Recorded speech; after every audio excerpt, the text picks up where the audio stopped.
The time for this debate has expired. Call on Government Orders of the Day numbers 1 and 2. Interrupted debate on the third reading of the Appropriation 2016-17 Estimates Bill and the second reading of the Imprest Supply second for 2016-17 Bill. Jonathan Young. Thank you, sir. I'm very pleased to stand and speak on Budget 2016, this estimates debate, and very pleased, sir, to support the Honourable Bill English in a great budget that across New Zealand business and all different types of sectors, sir, are seeing as a good way and good road forward. Sir, throughout the extent of this government, National has focused on building a stronger and a more prosperous New Zealand. We went through some very difficult times, as we know, end of 2008, 2009 with the global financial crisis. We have gone through devastating times in New Zealand's recent history that has brought tragedy and, of course, around that, not only personal cost, but great cost to communities and also to the government. And so, sir, building a strong economy and a prosperous New Zealand can sound very cliche-ish, but in the context of those events, it has been a tremendous goal, which I believe that this government has strongly pursued, and we are seeing the fruit of it and the benefit of job creation happening in our economy in a very positive and a very gratifying way. So it's great to see that over the last 3 years that there have been around 200,000 new jobs created in the economy, and that reflects businesses who have confidence, businesses who are doing better and doing well, businesses who are prepared to invest in opportunities for particularly young people to come through into the workforce, and also, sir, helping people who are, I guess, repositioning themselves because of redundancies that have occurred into new positions. So it comes down to, I believe, responsible management. And whether it's central government or whether it's local government or regional government, we are put in these places to manage the resources that are given to us through ratepayers, through taxpayers, very responsibly. And, sir, it is also because of the hard work of New Zealanders. It's not just responsible management of an economy and all the settings that that economy needs by governments, by ministries, by government departments, but, sir, combined with that is the hard work, the commitment, the trust, and I guess the faith in the New Zealand way of life that businesses have as well. And because of that, our economy is performing well. We are projected, sir, to be performing growth of 3.4% over this next coming year and the year ahead. And, sir, that is better than most countries in the world. And we can be very thankful about that, because that provides more jobs, it provides higher incomes, and it ensures that we can provide essential services and support to New Zealand families, and so that we can have families in New Zealand who have confidence that their young people have great futures here. That's a very good thing. So, sir, we are very thankful for many, many things. And it does come down to the smart and hard work of New Zealanders who, through those difficult times, have had to be resilient, have had to, sir, push ahead. One of the areas that we have seen development in is this area of innovation, particularly in the ICT sector, but right across manufacturing and particularly in the food and beverages, where we have seen great growth and expansion and New Zealand products in high demand around the world. So it's a very competitive global economy. One thing that we need to be is not only smarter but also more efficient, because we know that the costs of getting our products to market are very high. We live probably the furthest away from many of our markets than any country. So therefore, sir, we have to be efficient.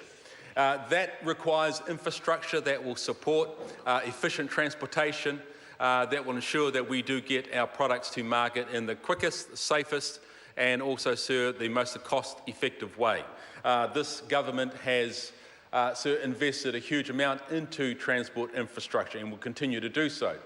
We realise, sir, that the route to market is not just road, not just rail, but it's also across the oceans.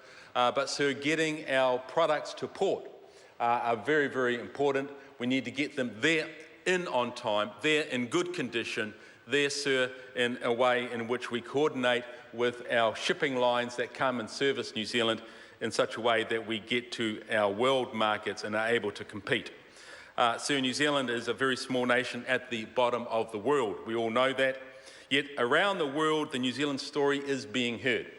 And it's not just, sir, about an economy that is doing better than most. It's not just about leadership that is consistent and stable and firm and focused. Sir, it's about the innovation that takes place. I was overseas, sir, and I was sitting at a restaurant table.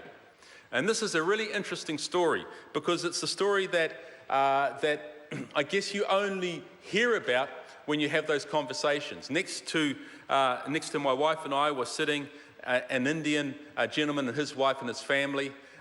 We just asked each other where we were from. Obviously, I said New Zealand. He said Boston. Been in Boston for 25 years. I said, look, you must come to New Zealand. We're a beautiful country. You are here visiting this nation that we were visiting at the time. Come to New Zealand. He said, I know New Zealand. I've never been there, but I know New Zealand. Every day when I am on my treadmill, I am watching videos of the Great Walks of New Zealand. This is what he said. And I run the Great Walks. And there are 9 of them that Doc have produced. And he said, and he said he was, and sir, what this is the innovation that is putting New Zealand into the world marketplace.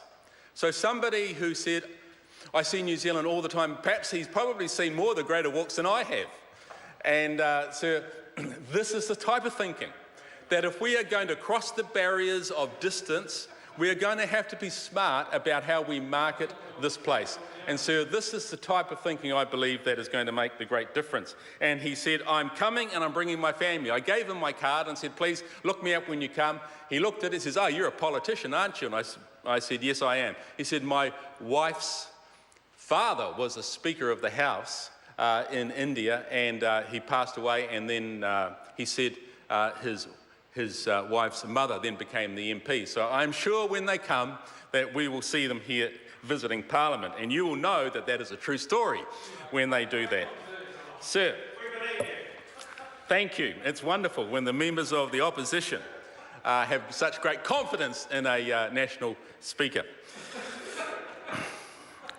Anyway, sir, one of the areas which we have done in terms of management in this economy, and it's been very, very important, is work through to the place where surpluses become increasingly available for debt reduction, but also the reduction, thank you, sir, the reduction of the tax burden in New Zealand. Back in 2010, taxation was reduced to 28% for businesses, which kept us competitive, more than competitive with Australia.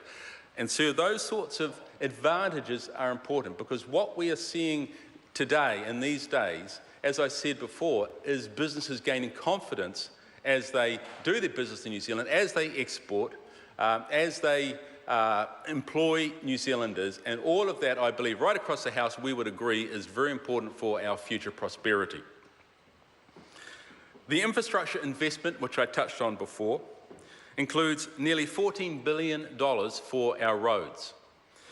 We have, over this last period of time, this government have also invested nearly $4 billion into KiwiRail. So you can't accuse us of just loving tar and tarmac, and you can't, people can't accuse us of not investing into the modes of transport which are most able to carry bulk loads, which is KiwiRail. We believe all of these aspects of infrastructure are very important for the New Zealand economy. We have invested over $2 billion in ultra-fast broadband. It is ultra-fast broadband that connects us city to city and rural areas with RBI as well, but also connects us to the world. Why was it that that businessman from Boston was able to sit there and watch those videos of the Great Walks of New Zealand? It's because of the platform that ultra-fast broadband offers. And so that's part of the marketing strategy of not only Tourism New Zealand, but DOC, who produced those. It's part of putting our story out there in a very exciting way. So we have great confidence in our quality trade agreements, and I do look forward to see that TPP go ahead, and we wait with bated breath, of course, regarding the United States presidential elections. The member's time has expired. Thank you, sir. Phil Twyford. Thank you, Mr. Speaker. Good to be taking a call in this estimates debate, and I want to